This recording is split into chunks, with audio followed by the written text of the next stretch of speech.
everyone. Welcome to Carolyn Talk. I'm your host, Carolyn Hines, film critic and journalist. And this is the podcast / YouTube channel where I speak to film creatives, their work in the industry, and what inspires them. And today I am joined by filmmaker Marlon Ransom and his son, Tyler Ransom, to talk about a documentary, In the Shed, which chronicles Tyler's experience with a chronic illness called Nephrotic Syndrome and his love of jiu-jitsu as well as jazz music and how that inspires him and also how it relates to his illness. And I'm actually so glad that I'm getting to speak to both of you because I don't know if you know this, but I'm chronically ill as well. I have multiple sclerosis. So I have relapse remitting multiple sclerosis, which is a chronic illness. And like Tyler's condition is an invisible disability as well. So I always try to speak to people who have films about chronic illness because it helps to bring awareness. And that's one of the main reasons that you created this film, In the Shed, Marlon and Tyler, is to bring awareness about this disease, nephrotic syndrome, which I actually have heard about before because I knew of a little boy back home in Barbados who actually had it years ago. So when I saw it, I was like, okay, I know what this is. But I also got to learn more about it, as well as Tyler and your family and his love of jazz. And I can't wait to talk to the both of you. But as usual, I like to have my guests say a bit about themselves first. So for you, Tyler, I want you to talk a bit about yourself and what it was like for you to have your dad make this documentary about you. And then for you, Marlon, to talk about what inspired you to create this documentary, because this isn't actually the first, based on what I've seen in the documentary, this isn't the first video journaling that you've done of Tyler's experience. So Tyler, let's go with you first. That was such a nice introduction. Oh, thank you. It was really nice having the support of my father and my whole family documenting this process.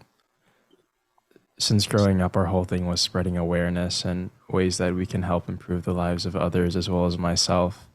So finally having this platform to do it and the support of my father, it was really inspiring to me and to everyone who helped out. And I'm really happy with how it turned out. And I'm just so excited to talk about it and that my father's here. I don't really do podcasts with him, so this is going to be really fun to hear his thoughts and everything as well. And for you, Marlon? Well, I have to tell you, I did not know that you had MS. That's really gives you a different take, I'm sure, on what you saw when you watched the documentary. So I'm interested in hearing your actual story, to be honest with you. So I have to ask again, what's your question you're asking? What inspired me, based on what I've seen in the documentary, this documentary is like pieced together with various video journals you've done of Tyler's experience with nephrotic syndrome, but as well as his love of jiu-jitsu and jazz. But what made you decide I'm going to make a full documentary, because it's practically a feature length because it's just over 50 minutes long, so it's not a short film at all. So what inspired you to say, you know what, I'm going to make a full length documentary about my son's life? Well, that's a great question. Well, it started with journaling, as you call it, video journaling, vlogging, what people call today, from when Tyler was very young, like 5-6 years old. And that stemmed from the fact that I enjoy being in control on pretty much every aspect of my life to the best of my ability. And this was something I had no control over. So as Tyler would have relapses and be in the hospital, I did not like the fact that I could not help him. I had to listen to doctors, and then which I'm not even going to get on that topic, but so I just tried to figure out what can I control. And so then I started filming things and trying to just instill positiveness into him, and that, hey, we're going to win no matter whatever win means to him or to me at that time was just being in control, if that makes any sense. So as he got older, or he kind of outgrew the website we created called healingtyler.com, which I always asked him, like, are you comfortable being filmed on this? Or like, you have a relapse, are you comfortable if I take pictures of you? And because it was equal involvement, so to speak. And as he got older and kind of outgrew the Healing Tyler website, I had all of this footage, not all that had been released.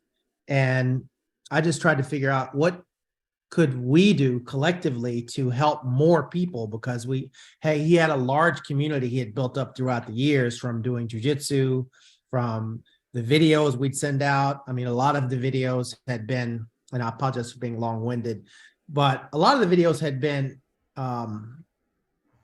nephrologists from different countries like Vietnam, India, Israel, Sweden had reached out and had dubbed his videos into their language and were using them to show to parents and family members whose kids were suffering from nephrotic syndrome as well.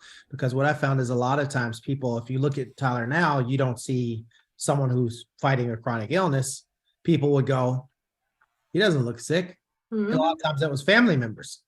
So they could watch a video of Tyler talking about it or being in a full-on relapse, and those family members would see someone else suffering and go, wow, I get it now. So my idea was, how could I find a way to piece all this footage together? And so that's what I did. Let me get Tyler and Skylar, his sister, to do a long form interview and then intermittently cut and place, edit things into it. So that's the long answer.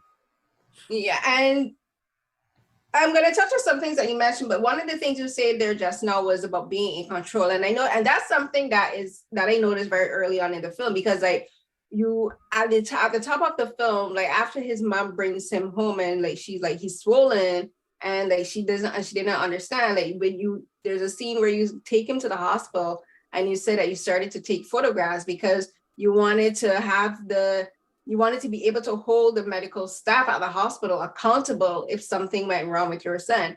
And I thought that's something that's so, especially now with the, I guess you could say almost like the political climate and the social awareness of personal advocacy, and personal agency when it comes to the medical field, because Black people of color, we are still dismissed by medical staff, especially in North America. Like you guys are in the US, but I live here in Canada.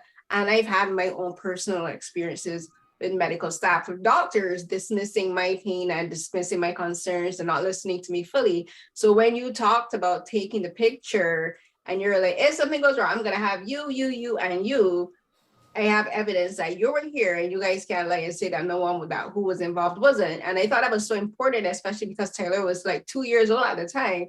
So talk about that aspect of having control over, even though you as a parent don't have like actual control in a medical emergency, because the only people who can have any kind of quote unquote control is the medical staff, because they're the ones who know about the medications that need to be administered, what IV drips to use, like what medications to use. So like you don't have any say in that, but you're like, I can at least document what's happening. So talk about beginning your experience as Tyler's father and his chronicler at that point. Well, I'm laughing because you just brought up the most polarizing point, most polarizing scene, point, whatever you want to call it, of the documentary. And it's been split, it's a political topic, by race, meaning I got a lot of pushback, not personally to my face, but online from people who'd send emails who would talk about, look at this aggressive man. Oh my God, I can't believe it. And I said, it's interesting because I think if I was someone with less melanin, I think they would go, what a strong, engaged father. Yeah, I wasn't playing, you know what I mean? Like, that's my son, and I was letting them all know, including the person who was cleaning the room. Everybody, if something happens to my son, something's going to happen to everyone in here. And that's a watered down version of what I said. So anyway, if that answers your question. It does. And for you, Tyler, like, what have you learned from your father? Because there's many things that I will discuss, but what have you learned from your father with regards to having that kind of agency around your own healthcare and being, I know that especially now that you're older, you're in university and like when you were discussing things with the doctors, you're able to have to speak for yourself. Whereas before, like it would have been your parents, because like you were a minor, as a minor, you don't really have much say legally in what goes on with you medically. Like your parents will ask your opinions, the doctor will discuss with you, like as we saw in the film, like the doctors explain everything to you. But now that you're older and you're more aware of what it actually means to have advocacy and agency over your own health issues and over your own body and how you can relate to doctors, what have you learned about that process throughout the years, especially at watching your parents speak on your behalf to the medical staff? It was really wild. I think I took it for granted growing up, because as I became an adult and went to my first few doctor visits alone,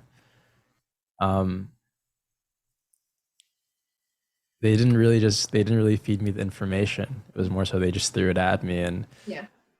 I was so used to my dad acting as a filter and basically digesting what they say and filtering it for me in terms that I could take in.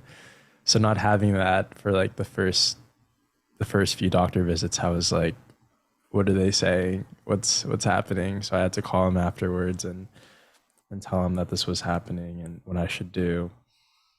But it was very eye-opening, because even in cases where I'm not at the doctor's office, but where I'm at school and I feel like asking a question and I don't really have the strongest agency.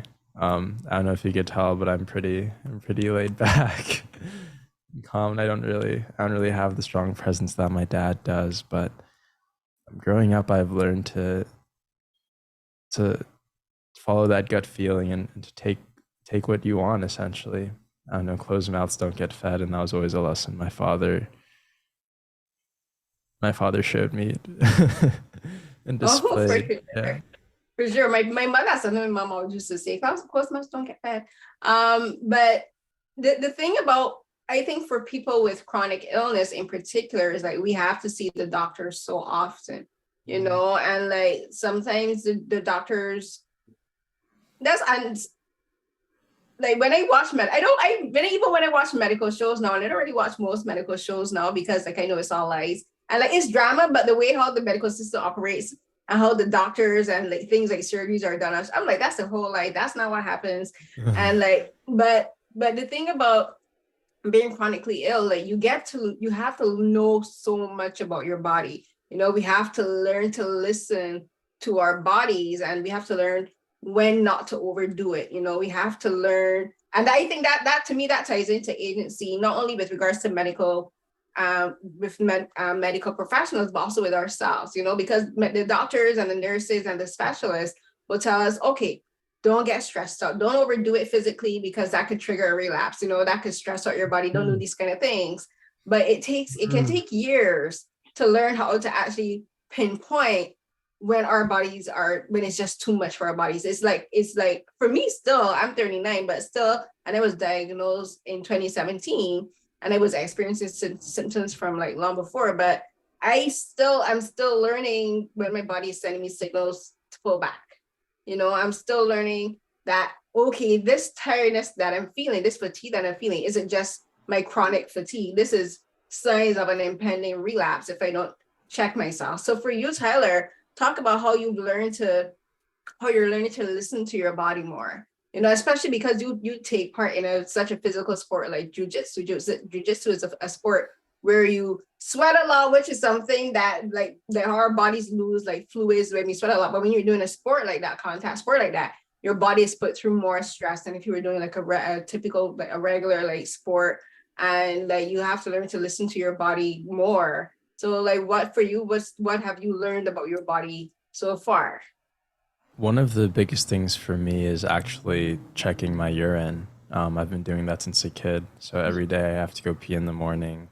And I could tell now basically by the color of it what kind of day it's going to be. Normally when it's really dark, I'm like, oh man, so it's a lot of protein. And then that's when I really catch myself and I'm like, oh, like I feel lightheaded. Like I think today, like I need to rest. Or in other cases, when my pee comes out and it's clear, I'm like, oh, okay, like that's why I didn't wake up with any fatigue and like I feel fine.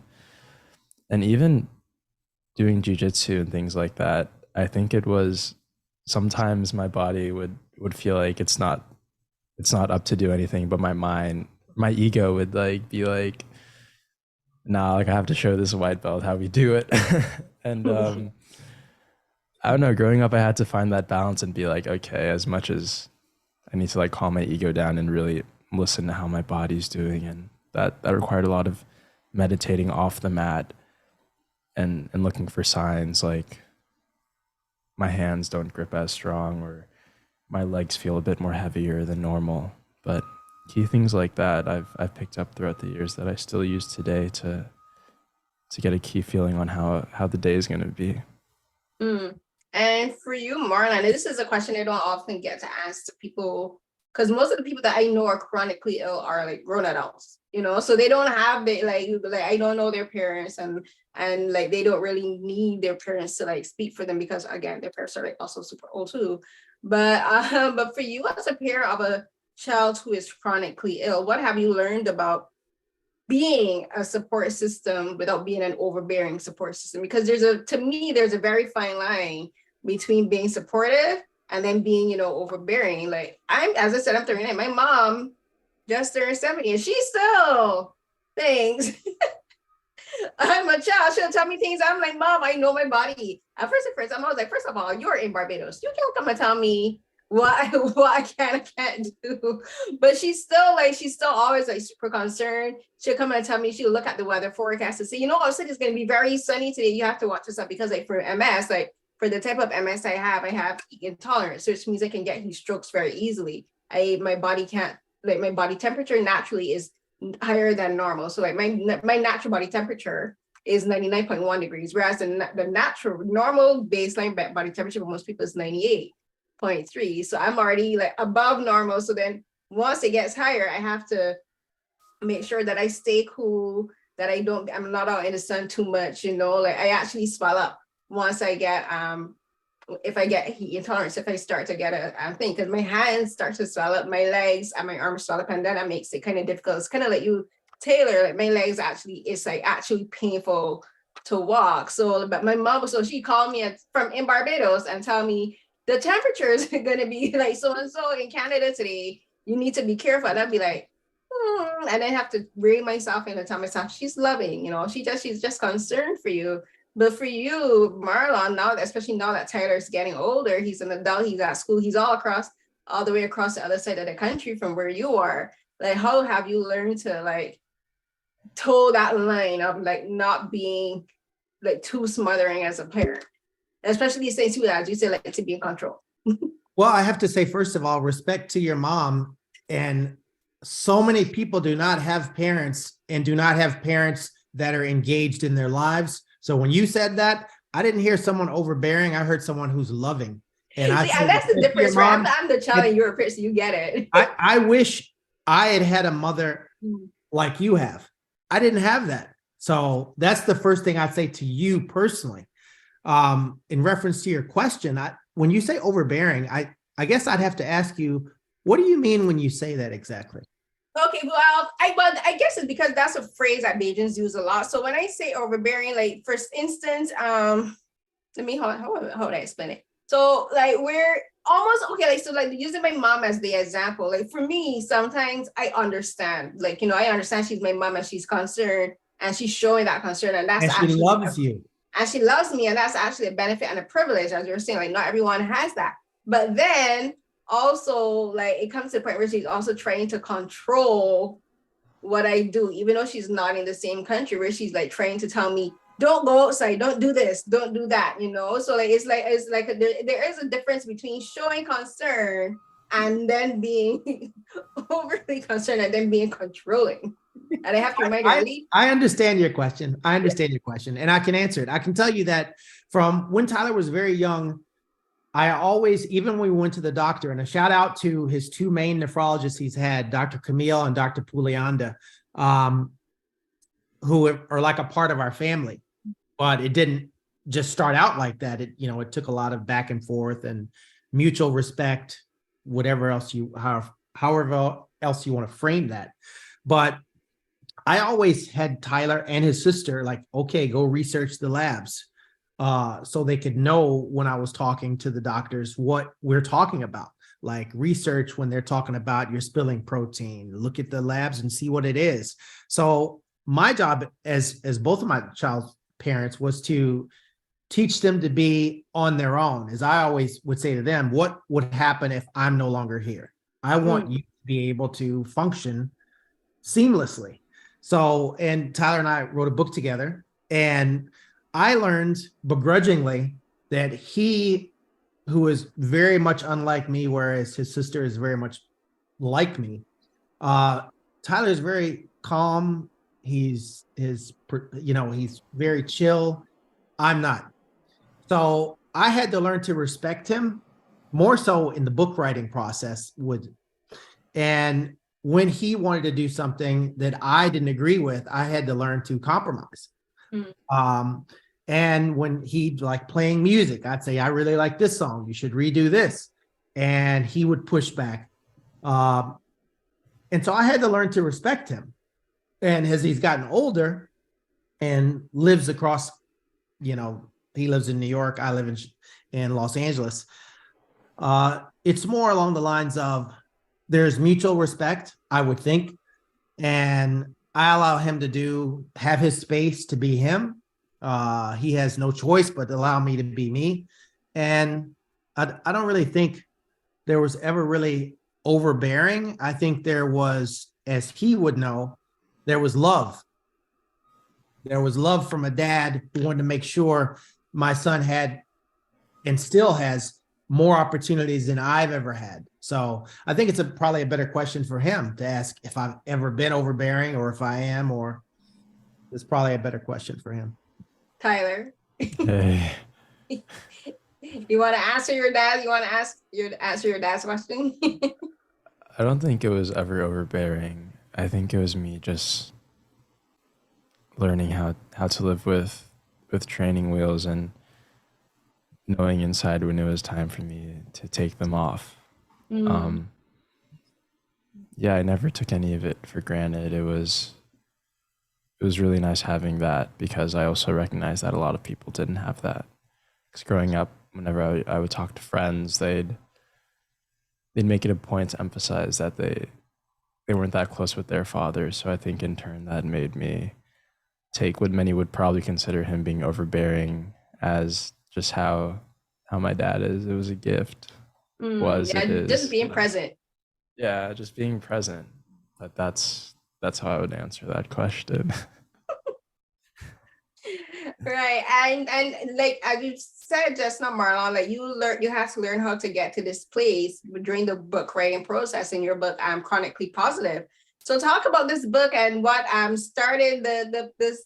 And you know what, and even thinking about it and hearing you, both of you discuss Tyler's personality as being more laid back, being more relaxed. I think even the title of the book kind of describes your personality, Tyler. Where like because you're more laid back, like you take things more positively, or you're the kind of person that I'm sensing that is not just overly optimistic, but you're the person to look to the positive side of things first. Like I'm a half of a glass half full kind of guy rather than half empty. Like there's always, I'm kind of the same. When people say, oh, this is a terrible situation, my first reaction was, at least there's a silver lining here somewhere. There has to be. You get it. Yeah. Yeah. And for like being chronically ill, like the world is still learning how to like not see disability as a bad thing, as like not this thing that stifles your life and this thing that ends your life. In that is like, oh, you're like, oh my gosh, I have a chronic illness. Oh, woe is me. It's like you have to learn how to like get up every day and like do this thing, like you have to learn how to live. And I think that's the aspect of like just the book title alone is just saying you're chronically ill, but you have to be positive about the situation. You have to always be positive about being chronically ill. Like, because for me, I see it as I always try to, even there are days when I'm just tired. Because I have chronic fatigue, and there are days where I'm just like, I'm so tired of being tired, but I'm still able to find something to smile about. I'm still able to find something to be positive about. I'm still finding things to be positive about. So for you, Tyler, like, what went in the book writing process? What was it the thing that you learned the most, not only about yourself, but also maybe about your dad or about how people view people with chronic illnesses? I think one of the biggest things I've learned was the value of patience.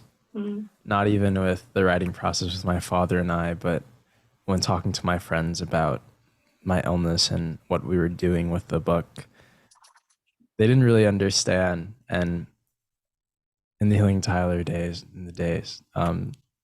even now when I tell people about my illness, I look at it as a teaching tool. And I think writing the book, I was able to realize that while I can teach it to them, they'll never really understand. But with time, they'll learn to proper understand where I'm coming from a bit more. And I think I saw some of that with my dad as well whilst we were writing, because if you read the book, I think it's pretty obvious when you could tell his parts versus mine, because his parts are a bit more him and my parts are a bit more, mine. But I just really learned just the really valuing time and patience with others and yourself, and giving yourself the time to really feel things out. And Marlon, what did you learn about yourself and about your son and about people with chronic illnesses while you were in the process of writing the book with Tyler? Well, my main focus has always been to put chronic illness not in the front, so to speak. Or I think I've always told Tyler since like age 5 or probably younger, do not let this illness define you. This illness is not who you are. So I'd say that first and foremost, but I can also say that I learned a lot about him because we're most definitely not alike. Like there's times like there was one specific time, which I still have the picture, but it's in the car because I always keep it with me, when he was like in the 5th grade and he had a relapse. And I'm going to where your question is. Yeah, no, it's fine. Take your time. And it was right before picture day, like 2 weeks before. So I already knew, he's not going to want his picture taken like this. So of course I'm that guy, as you know. I went to the principal and the principal said it's okay if he takes his picture later. So I let him know that. But then on picture day, he got up and was putting on his good clothes. And I'm like, what are you doing? And he said, how I look is not who I am. And I remember I've never cried in front of Tyler, but I've cried when I went to the bathroom because I was like, damn, he's actually listened to me. And he said, my friends know who I am. And for people that don't know, they can ask and I'll tell them why my face looks like this. So it was interesting writing the book because some of the topics and things he did, like he said, the first thing I do is I make a expiration date. And I was like, I was legitimately wondering, what is he talking about? And he said, like, I'm sad for 2 days and then I'm done. And I don't revisit it. I don't 3 days later go back to being sad again. I'm like, I'm going to give myself 2 days to be super sad. And I just thought to myself, wow, I never would have thought of this as a kid. I was sad, period.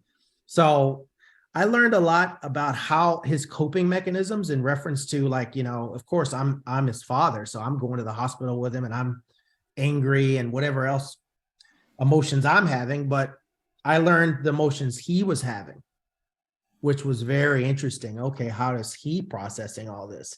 I knew how I was processing it as his father. But so I think that's what I learned. I learned a lot about how he copes. And then I thought of ways I could use some of those tactics, if you will, myself in just everyday life. So yeah, that's what I'd say. And we've talked a bit about both of you, and I want to talk about your sister Skylar, because I thought it was interesting that she's not only because she's your sister, but she kind of works, I think. I was surprised to see her being the person that asked you the questions in the documentary. And then when we got to see the various video journals throughout the years, like she's she's in them a lot, and we get to hear her talk about you, and then she's also asking you those questions even when she was young. So I want to know like your relationship with your sister and how she has helped you as an older brother, of course, but then also just as you, Tyler, and being a support system for you, because I just think it's actually amazing that she has such an interactive part of your life in with regards to your illness, because there will be people that if they have an older child who is sick, they, and I think this might be this is like a cultural thing, because it happens a lot, I think, with Black people, where if one of the children is sick, or even a parent is sick or a grandparent is sick, like they don't really tell, like the younger kids what's really going on, like they'll be like, we have to like kind of shield them from it, so because they won't understand. But that's not the case with your sister. Like your sister is fully informed and she's very active in your life. So I want you to talk about your sister first, Tyler, and then I'll ask you a bit more questions about that, Marlon. For sure. Shout out Sky. Yay. My sister is the strongest person I know, to put it short. I think it wasn't something we could ever hide from her, especially because when I was growing up, like ages 5 through 10, I would have a lot of relapses. My face would be swollen majority of the time. So she just knew what was going on, and she'd accompany me to my hospital visits as well, and she'd spend the nights with me in the hospital. But she played a huge part, and I don't think she proper understands even now the role she played throughout the film. When you see these interviews of Sky and I, these different ages, it's because most of the time I was so used to only opening up to her, and that's why she's the main interviewer. She's like the key of everything, because I felt like despite everything going on, she was the one pure ear that I could talk to. And yeah, she still remains by my side, and I love her very much. And for you, Marlon, tell me about the choice of having Sky be the person to ask him the questions in the documentary and make her such an integral part of the documentary, because like as Tyler just said, he opens up to her more than he does to other people. And that may have been an unconscious thing. Like I have a twin sister, so she's kind of like my confidant too, when she's not annoying me. She's not here, so she doesn't have to hear. But but it's important to have, I think, an important relationship with that with your siblings. But tell me about the choice of making her such an integral part in the documentary, but also having her be involved in the video vlogs from such a young age. Well, that's a great question. And I'll tell you that what I learned was from going to different conferences that on nephrotic syndrome, where nephrologists would come in and talk.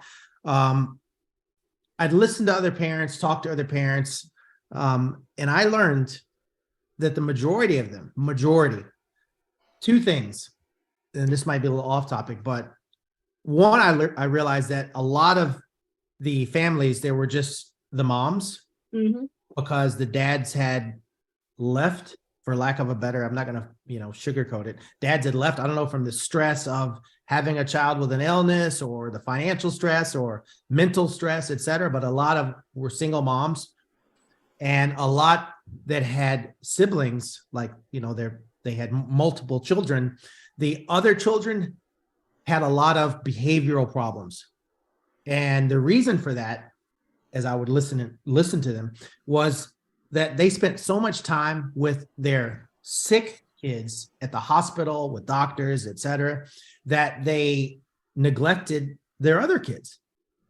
So my choice was, I'm going to involve Skylar as much as possible.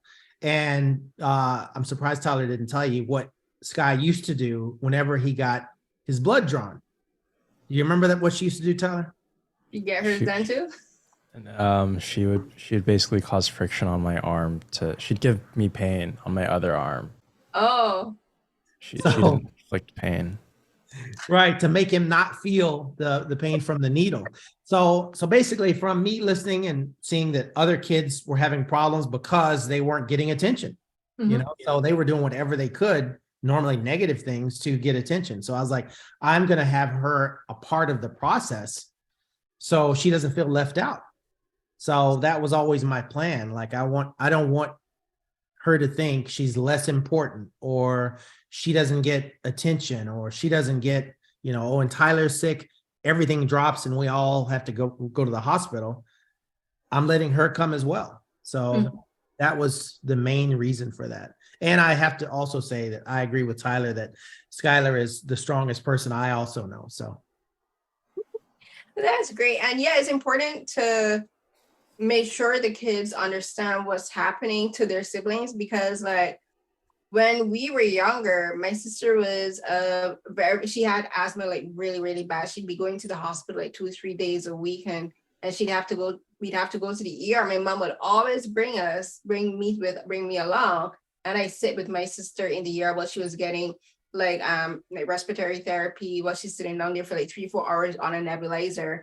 I was there, and so, and like when I got sick, my mom would bring my sister along, right? So it's to say, so I understand me, because like it's about making sure that you give each child equal treatment as much as possible. But it's also, I think it's also important to let the siblings understand what's going on, with their brother or their sister, to let them see that this is why mom or dad has to focus a bit more when like there's a relapse occurring, when there's like when the person is sick. They're like, okay, I understand, because they can see it for themselves, right? Because I'm the kind of person, I'm like, secrets don't do nothing but just make things more difficult, and I think that's one of the most important things for whether a child has a chronic illness or not, is for parents to be open with their children, because that also stops there being friction between the siblings, because that like a lot of parents don't realize that when their children have friction as in their relationship, a lot of it has to do with the parents, because the kids watch their parents, and they pick up on like things, and they see and they do and they repeat. So like they might a sibling might pick on a younger one or even an older one, because they see something that their parent does, and that kind of feeds off and influences their behavior. But a lot of parents don't recognize that. So I would applaud you for recognizing that. Say, you know what, I'm not going to do that, because that would create more struggles for Skylar, especially as being younger, like, so I think it's important that you did, and that you involved her in the documentary. I like seeing her involved in the documentary. She's also very funny. Like when she was like, okay, enough about talking about your friends, let's talk about this thing and moving on. So I think she's very funny that way. And one of the things she moves on to, like, this is the topic now of the In the Shed, is the music, because In the Shed, the title of the film, comes from a concept in jazz, in the jazz music sphere, where the shed is like a place of, I guess you could say, rumination for musicians to think about their music and feel the music and get involved with the music. So I want you to talk about having music be such an important part of your life, Tyler, especially jazz music, and playing the I believe it's the bass guitar, and like using music as a way to express yourself, and a way to be and a ways for to have something of your own, like the music is only yours in this instance, like that you don't have to focus on being sick, you don't have to focus on school. Don't mind you're in school for music, but you don't have, like, it's a way out, it's a way of escape and a coping mechanism, and like kind of a form of therapy for you. It's funny because normally when people find out I'm a musician, they're like, oh, cool, so like your parents are musicians, like you're from a musical family. And I always have to be like, no, we're not. No, I'm just the odd man out. But I don't know, since picking up the saxophone in middle school and listening to John Coltrane for the first time, it really struck me to my core.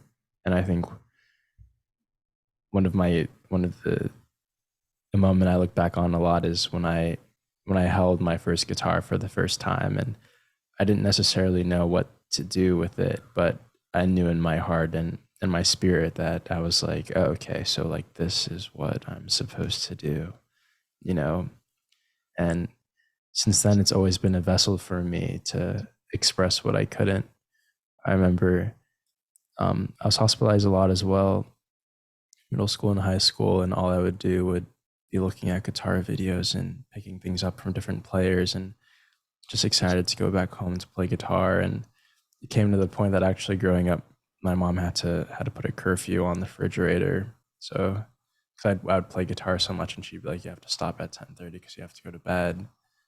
And it's my first love, and something I love doing, and it makes my soul very happy, and I'm happy that I get to have it and share it with people.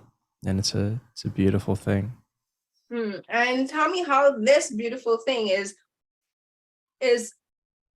you're in school for music, and like we talked a bit about it before we began recording, and you're also in school for literature.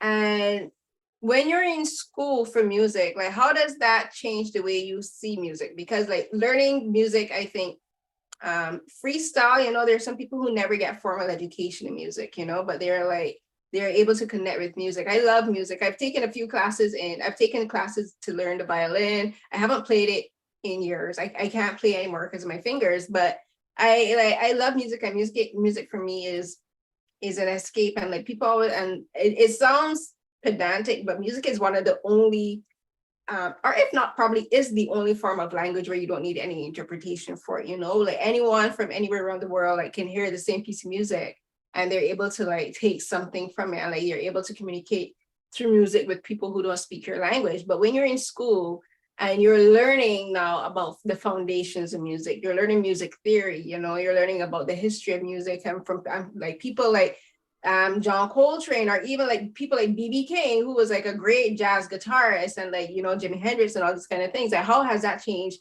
your perspective on music itself, but then also as a musician?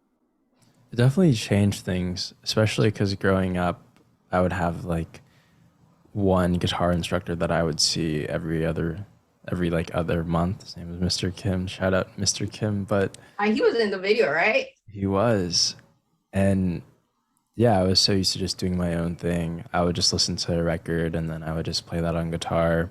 Then at school I'd be the only guitarist, so it would become my personality. And then coming to school where there's this curriculum and I'm in a room with 20 other kids that were also the only guitarists in their school, it definitely changes things because it's like, oh, what am I doing? Who am I? And that was really hard for me to grapple with when I first came here to New York.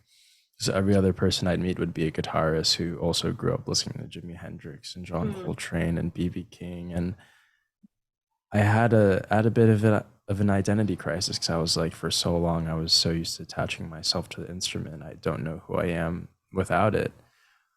And going to music school and learning about the roots of music and music theory, I've learned that I'm not necessarily the guitar, but the guitar is an addition to who I am.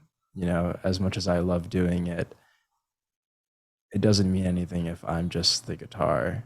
It's an extension of who I am, and that's why I fell in love with it.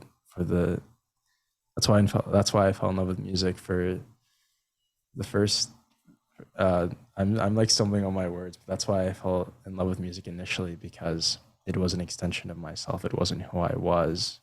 It was something that I used to further express myself. So going to music school has really opened my eyes to identity, to who I am. And who do you see yourself? What do you see at yourself? What am I saying? How do you see yourself now versus when you went to school, when you first started going to school? I see myself a lot more mature. The other day I had a recital for my guitar class, and it's about me, 2 sophomores, and then 5 freshmen. And we were all going around in a circle playing guitar. And it's funny, I saw myself in each of them, but there was this one particular freshman. He took a 7-minute long solo, and it was loud and it was crazy. He like played behind his head at one point, which was funny because I used to like, that was my thing back in high school. I'd always play behind my head, and it was so crazy watching that, because it was like, whoa, like I understand where you're coming from. And then it was my turn to play. I took a 2-minute solo and took my time. I really, like, I felt it. And I don't think that's something I've ever had before prior to coming to New York.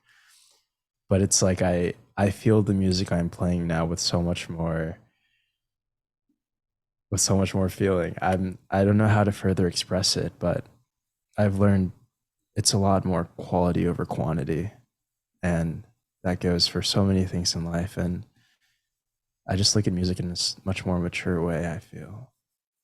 To be mature. Yes, that is a life lesson that many adults still have not learned. It is quantity river quality. That's like I will buy expensive shoes before I buy multiple cheap shoes. Different story. I digress. But and Marlon, like this is your first time making a documentary and almost like a full-length film. And like tell me about the structuring of the film and like how you use music as a way to like structure the film and like inspire you as a filmmaker because you're a filmmaker because you start in the beginning of the film with Tyler playing Tyler and his band. It's Tyler and the Handsomes, right? And they're playing and you begin the story there, but then you kind of backtrack and go back to the beginning and then you end back up again talking about his love of music and how music affects him and like just like what he wants to do as a musician. So talk about using Tyler's work as a musician and how that has influenced your work as a filmmaker and like making this documentary. Well, I knew I wanted to start. You know how a lot of times films will start like kind of at the end, and then they begin and work their way back to where you started. That I knew that's what I wanted to do, and I knew I wanted to use it as bookends as far as what his passion is, which is music. But the real spine, so to speak, of there's many spines, but the real foundation even of his music journey was his martial arts journey. That's where he learned the discipline, the work ethic, and I think he would tell you that himself. And learning to deal with different types of people, having different instructors. But when he started into music, a lot of what he learned, his foundation of martial arts, helped him flourish even more so as far as dealing with having Mr. Kim, who speaks limited English at best, as his music, as you talked about music being universal and people. So that was interesting. The few times I'd sit in and watch him teach Tyler to Mr. Williams, different instructors. So I knew I wanted to have music in the beginning and music at the end because that's who he is or how he wants to convey how he's feeling, what's on his mind, more so than talking, which he doesn't really like doing that much. So that's what I knew I wanted to do. And I also knew that I wanted to make something that was positive in nature, to where at the end people felt like, man, I have no excuse for not accomplishing something or going to work out, or because look at what he did. I didn't want to make something where everyone's crying like, oh my God, this kid look what he's gone through. Look what the family's gone through. I wanted to make something where people go like, wow, the glass is half full. And that was my goal. And so, okay, let me talk about the things in his life, whereas the illness is just a part of it, but it's most definitely not front and center. So that was my goal for people to, I mean, like, come on, basically I took a lot of those video vlogs and intercut them into a story that's 53 minutes, where now just on the Amazon Prime US, it's 140 5-star reviews. And if you read some of them, it's really moving, the Vimeo reviews, the Amazon UK reviews, the Apple TV reviews, all are 5-star, all are, and it's not this was not where I used super expensive equipment and you see incredible stuff. It's a story, it's a story about a family. It's a story about a family that's gone through a lot. And I wanted them to feel like they were in our family. That's what I wanted people to feel. I wanted them to feel at the end like, wow, if this kid could do this, I could do this. So that was my goal. And it's always interesting to me because when different people watch it or they'll contact me, and I'm always curious of what people take away from it, because everyone takes away something different. As you said, you can listen to the same song and you hear it, I hear this, you hear that, but we both have a feeling, so to speak. That's what I wanted people to have, is a feeling, whatever that feeling might be. To some it was like, oh my God, this dad is too much. The dad is doing too much, but I love everybody else. Or, I really love the sister. So everyone has something they take away from it. I'm just glad they take away something. That's better than they take away nothing and go like, wow, that was a waste of my time. So that was my goal. And that's music. Like he said, neither one of his parents do anything with music. And truth be told, I've gone to every single thing every one of my kids have done. Both of them have done. And he would ask me, I'd go to a jazz thing and he'd say, Dad, did you like the music? And my response was always, I love you, son, because I don't like jazz music or any music. So, but I love my son. So of course I'm always going to listen to whatever he does and talk about it and promote him, etc. But no, I'm not in the music, but that's what I chose to do because I know that's who he is. Mm-hmm. Yeah. How do you mean you don't love music? What do you mean? No. Yeah. I got you kind of with the music. Like I love jazz music, but I don't really like improv jazz music. That is not my thing. All I'm hearing like booty booty. I'm like, stop. I need something with structure. I need a beginning, a middle, and an end. But No, I'm not the music person. No, not happening. I love music. So like I'm with you on this, Tyler. Thank you. So we're gonna begin to wrap up now, but I want to ask the both of you, like, what's next for both of you? I know, Tyler, you're in school, but like, what's next for you on your journey? And like now, especially now that the film has been published and it's on these different platforms that your dad mentioned, like, what is next for you? Oh man, that's what I want to figure out as well. It seems to be what everyone wants to know. You know, right? I don't know. I just put out an EP that I really love called Rosewood. I really enjoy all the words everyone is saying about In the Shed, and I'm having as much fun as I can, and I'm living life to the fullest every day by practicing and going to class and just staying happy. I want to keep on just living day to day and see where the music takes me. That's a very like broad answer, but no, it's perfect. That's what I'm doing. It's perfect. Now, what about you, Marlon? Now that you are a filmmaker, you can call yourself a filmmaker. You're like, what is next for you? Well, I have to say what's next for Tyler is next month he has a very, very big event at the Chelsea Pier where he's going to be playing for what's the organization, son? Do you know? It's the CARES Foundation. Right. Which is for, I forgot what illness they raise funds for, but he's going to be the featured musician there in lovely New York City. So hopefully for Tyler, he'll be doing a lot of things all related to what his passion is, which will put him in a place where me and his mom can relax comfortably. So. Okay. I have one final question, and it was at the back of my mind, and I just remembered what it is. So you said, and I understand what you mean, where you said your disease does not define you, right? It's just a part of you. It's just like a part of your life, but it is not who you are.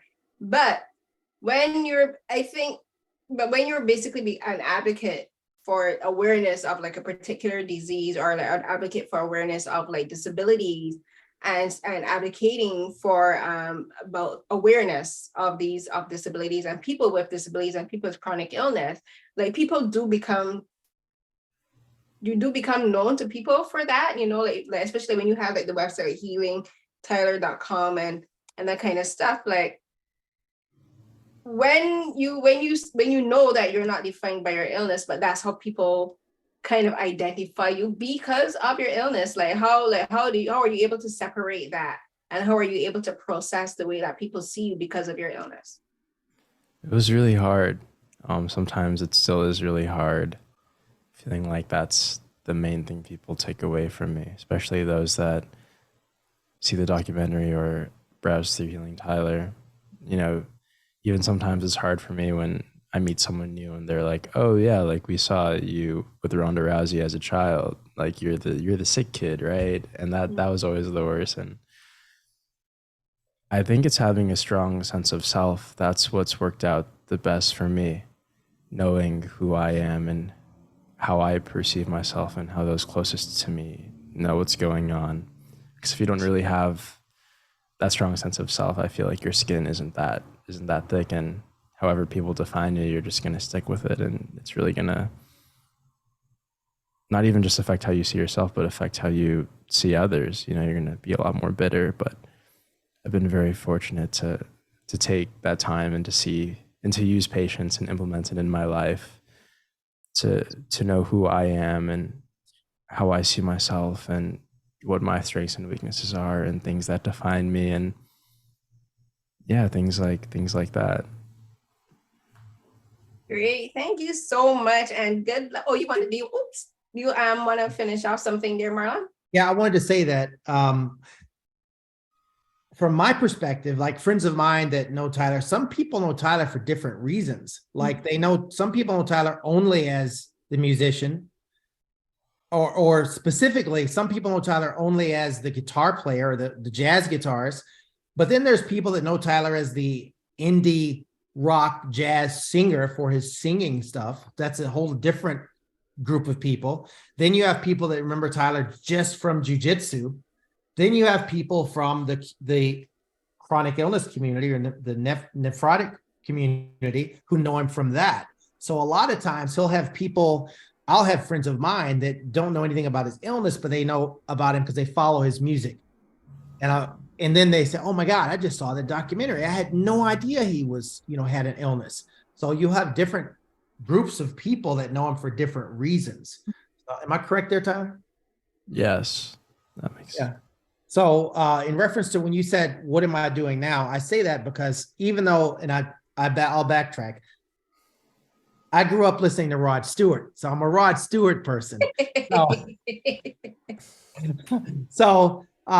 as far as like, if I'm at home or in the car, I don't really listen to music. No, never have. But in reference to what I do, I'm a coffee drinker, a massive coffee drinker. So I turned that into a business. I roast coffee, Ransom coffee beans. It's relevant because what I decided to do was use Tyler's jazz notes to match the flavor notes of certain single origin coffees. So if someone goes to ransomcoffeebeans.com, shameless plug, and they click on the Ethiopian natural single origin to see the description, they will see a video of Tyler playing music, and those music notes that he chose will match the flavor notes of the coffee. So that's what I do. And I love coffee. I love selling coffee. I love roasting coffee. So I'm a coffee snob, nerd type person, and I love it. So that's what I do. Okay. So now we have that in common. I used to be a barista. So I used to work at a cafe. Okay.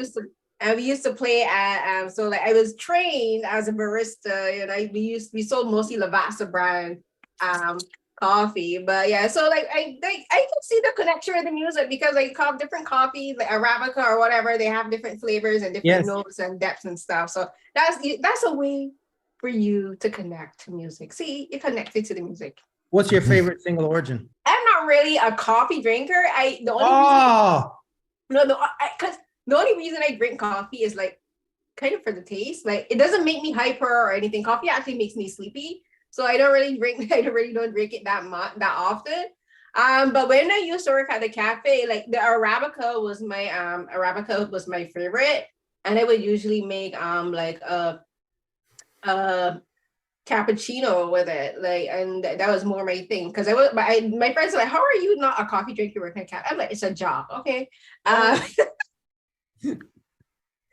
yeah, so that mine was like probably Arabica. Yeah, I haven't had the best in years actually. I've been drinking mostly like Tim Hortons French vanilla, but But again, thank you so much to the both of you for speaking to me. This was so much fun, and it was great to learn about how multifaceted you are, Tyler, and also for you, Marlon, and your perspective as the director, also as his dad. And respect to your mom. Respect to your mom. Yes, I will give her a call today. So you know what, Mom? I appreciate you. I have to do that tonight. Thank you for that. Thank you. Thank you so much for taking the time to speak with me. Thank you so much. Thanks.